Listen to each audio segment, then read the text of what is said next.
Buffy the Vampire Slayer empowered a whole generation of women.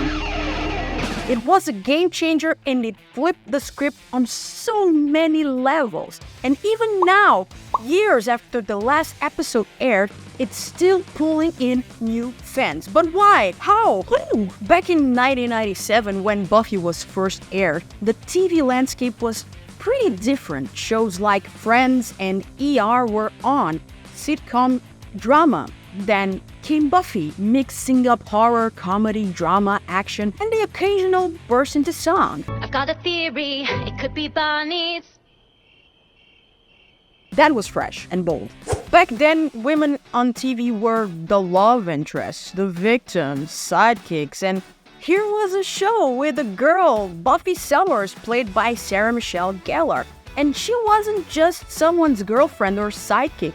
She was the hero, and she was complex. She had strengths, flaws, and everything else that made her so relatable, and a role model to lots of teen girls and young women out there, myself included. From that point on, things really started to change in the way women were portrayed on TV. Old gender stereotypes were smashed, and a new generation of shows were about to emerge. Before Buffy, action roles were mostly a guy thing, but here comes the chosen one, staking vampires and saving the world, and she's making it look like the most natural and easy thing. Well, not that easy, but really cool. And it's not just Buffy.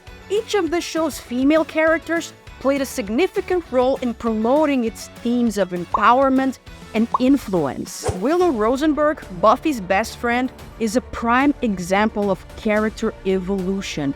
She starts as a shy, nerdy girl, but over the course of the show, she becomes a super powerful witch.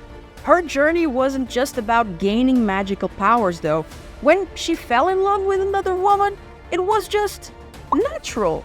It was a part of who she was. This was pretty groundbreaking for the time, and it definitely paved the way for more diverse, real representations of the LGBTQ+ relationships in shows that followed. Willow's storyline was so in tune with what many young gay women go through that it was such a blessing to see such a representation on television. I remember having lots of Willow and Tara clips in my hard drives that I already knew their whole story without even seeing those full episodes. It was not a surprise when I saw the whole thing. Ha! Gay! Anya, a former vengeance demon who became human, she was unfamiliar with human norms and often questioned them, providing a critical and often comedic commentary on societal expectations, particularly those placed on women. Promise to love you, to cherish you, to honor you, but not to obey you, of course, because that's anachronistic and misogynistic, and who do you think you are, like a sea captain? Her blunt and straightforward character showed viewers that it's okay to question and challenge society's norms. Dawn, Buffy's younger sister, was introduced as a normal teenager dealing with everyday issues, which often served as a stark contrast to the supernatural threats that Buffy had to face. This contrast highlighted the show's theme of empowerment by showing that you don't have to be a supernatural being to face your problems. You can be a regular person dealing with regular issues, and that's just as valid and important. Oh, Faith. Another vampire slayer who was the opposite of Buffy. She was more rebellious and morally ambiguous, embodying the idea that female characters don't have to be perfect or purely good to be powerful and influential. Faith was a testament to the show's commitment to portraying women as complex individuals. Also, Faith was played by actress Eliza Dushku. That was my teen celebrity crush. I just had to share that because she was so... Each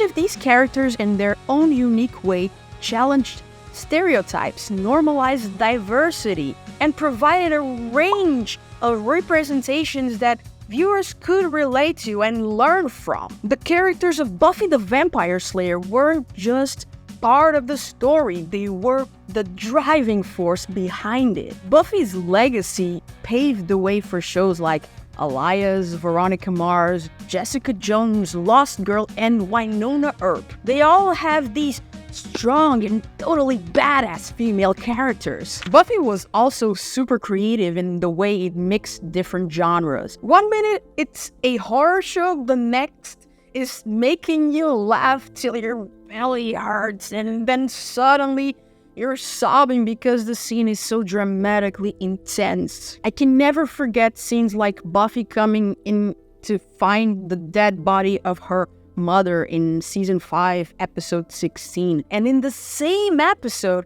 Anya showing her human side by questioning the fact that that person was gone and she was having a hard time dealing with her emotions. She was a demon after all. The show was amazing.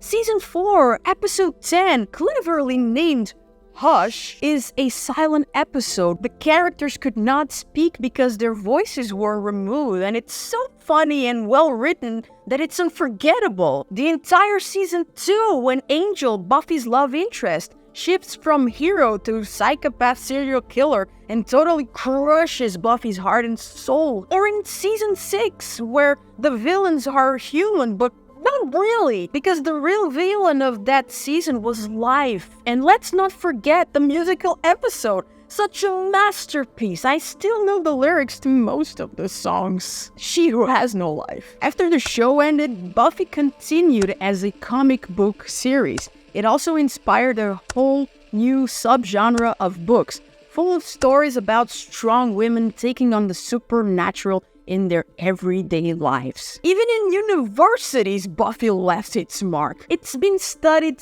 and analyzed so much that it sparked its own academic field called Buffy Studies. Yeah, how cool is that? Douglas Kellner, a professor at UCLA, has written that Buffy's fantastical elements provide access to social problems and issues and hopes and anxieties that are often not articulated in more realistic cultural forms like cop shows or sitcoms, for instance. When Buffy and her crew take on the big bad, they're not just fighting literal monsters. They might be slaying vampires and saving the world, but they're also fighting the everyday challenges we all grapple with. And that's what makes Buffy's story so relatable and impactful. It reminds us that we're not alone in our struggles and that we have the power to face our own monsters and find our way in this chaotic but beautiful world. And of course, we can't forget the fans like me. Buffy has this amazing dedicated fan base